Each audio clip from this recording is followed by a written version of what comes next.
আমরা এখনো আমাদের নিবন্ধন ফেরত পাই না।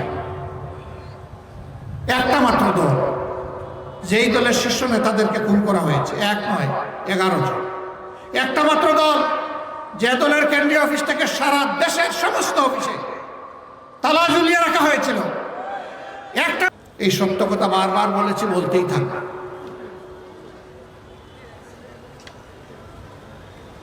প্রিয় সহকর্মী ভাইয়েরা, আমি জানি অন্তরে আপনাদের অনেক কষ্ট, এখনো কষ্ট রয়ে গেছে। সব কষ্ট কি দূর হয়ে গেছে?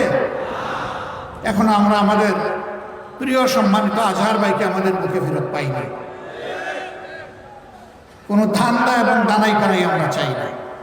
কথা একদম স্পষ্ট, তাকে নির্দোষ এই মানুষটাকে মুক্তি দিতেই হবে। বিচারে কোনো, এটা বিচার নয়, অবিচার করে তাকে শাস্তি দেওয়া হয়েছে। এখন সেই বিচার দীর্ঘায়িত হবে কেন? আমরা চাই অতি দ্রুত তিনি যে একজন নির্দোষ মানুষ ছিলেন তা ঘোষণা করে আমাদের বুকে তাকে ফিরিয়ে দিন। আমরা এখনো আমাদের নিবন্ধন ফেরত পাই না। একটা মাত্র দল, যেই দলের শীর্ষ নেতাদেরকে খুন করা হয়েছে, 1 নয় 11 জন। একটা মাত্র দল, যে দলের কেন্দ্রীয় অফিস থেকে সারা দেশের সমস্ত অফিসে তালা ঝুলিয়ে রাখা হয়েছিল।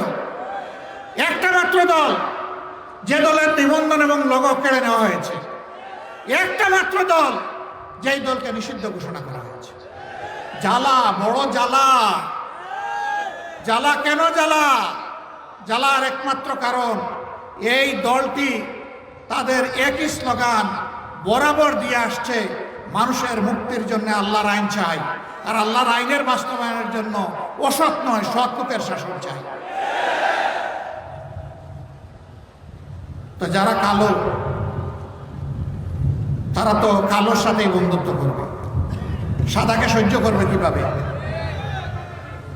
পেঁচা দিনের বেলা চোখ বন্ধ করে থাকে, ও দিনের আলোয় চলতে পছন্দ করে না, এবং বলতে থাকে যে না, আজকে সূর্য উঠে নাই। সূর্য সে দেখে নাই, কারণ চোখ যে বন্ধ। এই পেঁচার জাত আলো না চাইলে কি বাংলাদেশে আলো আসবে না?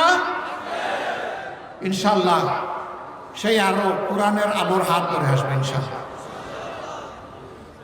প্রিয় ভাইরা, 5 তারিখে যা হয়েছে, আল্লাহ তাআলা মুক্তির দুয়ার খুলে দিয়েছেন, কিন্তু এই জাতির মুক্তি এখনো অর্জিত হয়নি। কক্সবাজারের মানুষ ধার্মিক,